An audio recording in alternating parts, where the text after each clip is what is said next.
At 600 hours local time, the Syrian desert still thought it was in control.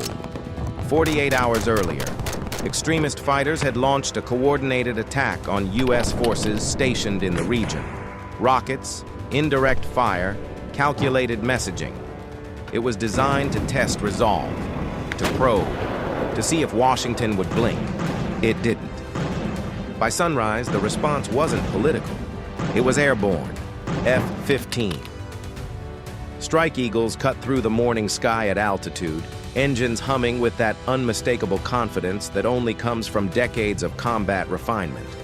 These weren't patrol flights. These weren't warnings. This was a message written in coordinates. Before we get started, join the front line. Like, share, and subscribe before the algorithm goes dark.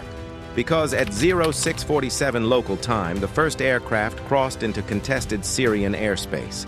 Inside the cockpit, there was no dramatic music, no speeches, just radar warning receivers scanning for threats like paranoid bodyguards. Then it happened. A spike. Syrian early warning radar painted the aircraft.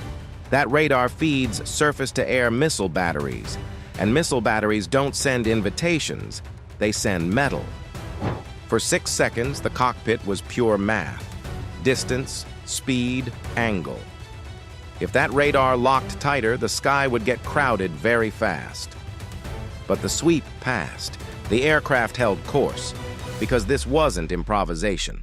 This was timing down to the minute. Syrian air defense crews were scheduled to rotate shifts at 0700. A new crew, less briefed, more reactive, increases the chance of escalation.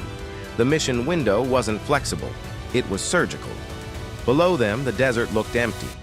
Endless ridgelines, sand-colored formations blending into each other like nature's camouflage. Somewhere inside that maze were command nodes linked to the recent attack on American forces. Finding a building in the desert is easy. Proving it's the right one, that's where careers are made or ended. At 0648, targeting pods locked onto a ridgeline compound nearly 40 kilometers out. Multiple structures, heat escaping from vents, patterns consistent with underground rooms. But desert terrain lies. Rock formations look like bunkers. Abandoned buildings hold heat longer than they should. A wrong decision doesn't just waste a weapon, it creates a headline. So inside the back seat, cross-checks began. Radar returns against satellite imagery. Thermal signatures against last night's reconnaissance. Pattern behavior, movement cycles. 5 seconds. That's all it took. The decision wasn't emotional, it was clinical. A 2,000-pound GBU-31 separated from the aircraft and immediately began correcting itself mid-air. Tail fins adjusted dozens of times per second. GPS signals refined its position within meters. If those signals failed, inertial guidance would finish the job. The jet rolled away. No need to watch. Standoff range exists for a reason. 28 seconds later, physics delivered the conclusion. The blast didn't just destroy structures, it collapsed coordination.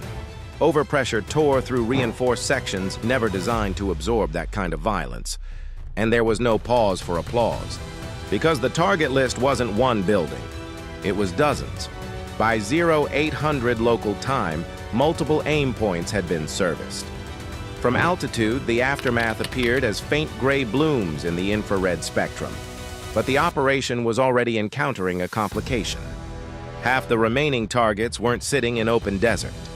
They were buried in terrain that punished uncertainty. Valleys narrowed margins. Hillsides created blind spots. Some compounds showed heat signatures that didn't align with intelligence photos taken days prior. From 25,000 feet, you can see temperature, you can't see intent. And that's when the strategy shifted. Because when altitude loses clarity, you descend. You send in the bruiser. And what came next wasn't sleek. It wasn't stealthy. It was loud and built around a gun so big, the airplane exists just to carry it. We're about to talk about the aircraft extremists fear most when they hear it.